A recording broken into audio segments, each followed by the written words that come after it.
મિલ્કઅપ એપ્લિકેશનમાંથી. મિલ્કઅપ એપ્લિકેશનમાં જે ડેશબોર્ડ છે એમાં જેટલા આઇકન આપેલા છે એના વિશે.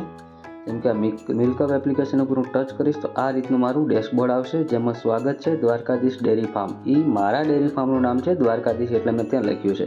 તમારી જોડે જે તે ડેરી ફાર્મ હોય ને એનું તમે નામ ત્યાં લખી શકશો, યા તો તમે તમારું પોતાનું નામ પણ ત્યાં લખી શકો. હવે અહીંયા મારા કુલ ટોટલ ગ્રાહક કેટલા છે એ બતાવશે. ટોટલ મારા ગ્રાહક આટલા છે.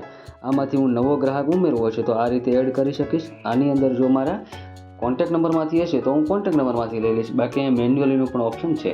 મેન્યુઅલીમાં જ્યારે તમે કસ્ટમર એડ કરો ત્યારે અહીંયા પૂરું નામ, એનો મોબાઈલ નંબર અને એને કયા વ્યક્તિ દૂધ આપવા ત્યાં જશે એનું નામ અહીંથી સિલેક્ટ કરી લેવાનું. આ એક અહીંયા જેટલા જે છે એ મારા કસ્ટમરો છે. એની બાજુમાં કુલ બાકી રકમ, અત્યાર સુધીની જેટલી બાકી રકમ નીકળતી હોય કુલ બાકી મને બતાવશે.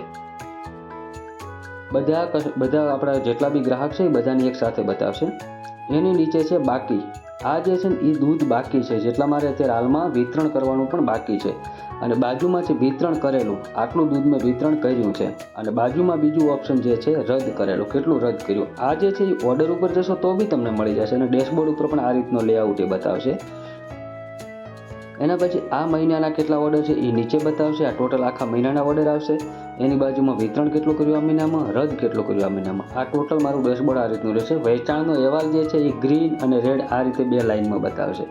પછી એની ઉપર જે નોટિફિકેશનનું બટન છે એ નોટિફિકેશનમાં જેટલી વસ્તુ તમારું અપડેટ થતું જશે એમ નોટિફિકેશન તમને મળતી જશે ત્યાંથી. એની બાજુમાં તમારા પ્રોફાઇલની વિગતો છે. તમારા પ્રોફાઇલનો લોગો કે કંઈક તમારે ચેન્જ કરવું હોય, તમારું નામ, એડ્રેસ, એ તો તમે ત્યાંથી ચેન્જ કરી શકો. એની બાજુમાં શેર કરવાની ઓપ્શન છે. જેમ પહેલી વાર આપણે ઇન્સ્ટોલ કરીએ ત્યારે રેફરલ કોડ જે મળે એ આ રેફરલ કોડ છે આપણો, એ જે મેં કોપી કર્યો એ રેફરલ કોડ છે. અને તમે નિમંત્રણ મોકલશો એટલે કોઈ બીને વોટ્સઅપ ઉપર તમે એને લિંક શેર કરશો એટલે એ ઇન્સ્ટોલ કરીને રેફરલ નંબર એમાં નાખશે. આ ડેશબોર્ડ ઉપર જેટલા બી તમને મેન્યુ દેખાય છે એ મેન્યુ વિશે વધારે માહિતી લેવી હોય તો આ જે પ્રશ્નાર્થ ચિહ્ન ઉપર દેખાય છે એના ઉપર ક્લિક કરશો એટલે આ રીતે તમને બધી જ માહિતી અહીંથી પણ મળી રહેશે.